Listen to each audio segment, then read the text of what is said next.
আমি যে গুটি কলমগুলো করলাম এগুলো হবে কি না জানি না, তবে আল্লাহ তালা আমাকে চেষ্টা করার তৌফিক দান করছেন, তাই আমার জায়গার থেকে আমি চেষ্টাটা করলাম। কাকা কি করছি? আমি এখানে এই কলম করতেছি। কি গাছ? এটা হলো এপ্রিকট। এই গাছের নাম হলো এপ্রিকট। এটা আমেরিকান একটা গাছ। আমি যে কোনোভাবে হোক এটা কালেকশন করছি, করে আমি এখানে দুটা গাছ কালেকশন করেছিলাম। দুটা গাছের মধ্যে একটা গাছ মারা গেছে আর একটা গাছ জীবিত আছে, তাই আমি এটা বংশবৃদ্ধির জন্য এই গুটি কলমটা করতেছি। কলম করতে হয়। এই যে আমি এটা পরিষ্কার করে নিচ্ছি, এটা 1 ইঞ্চি পরিমাণের আমি বাকলা উঠাই নিচ্ছি, গাছের ছাল উঠাই নিচ্ছি। এখন এখানে গাছের কাঠ আছে, আমি এখন এখানে এই রুট হরমোন দিয়ে দিব।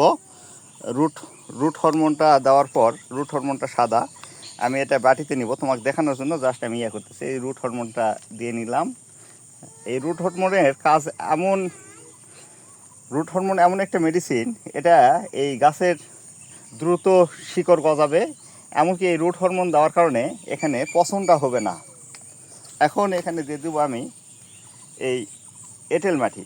এটা একটু বেশি করে মতে করে নেব, এই এক কথায় রাবার টাইপ করে নেব এই মাটিটা।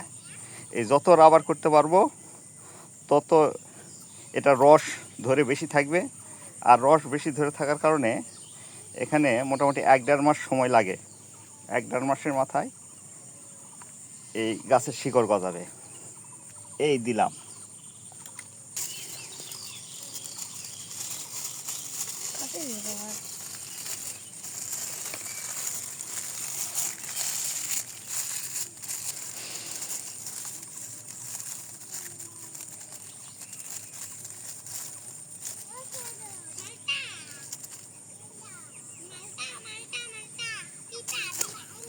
এই মাঝখানে যখন গিটটা দিয়ে দেবো, এই মাটিটা তখন চাপে ইয়ার সাথে লেগে যাবে, এই ডালের সাথে লেগে থাকবে ইনশাল্লাহ, আর এখানে শিকড় গজাবে।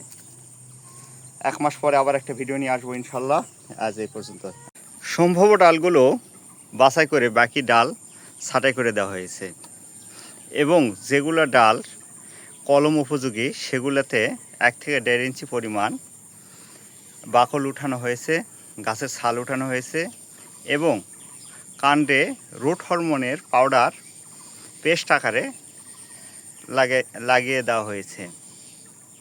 এরপর এখানে এই মাটি দিয়ে এই মাটি এখানে ময়দা আকারে লাগানো হবে।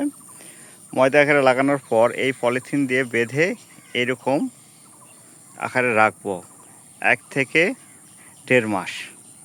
তারপরে আবার একটা ভিডিও নিয়ে আসবো ইনশাল্লাহ। আজ এই পর্যন্তই। আল্লাহ হাফেজ।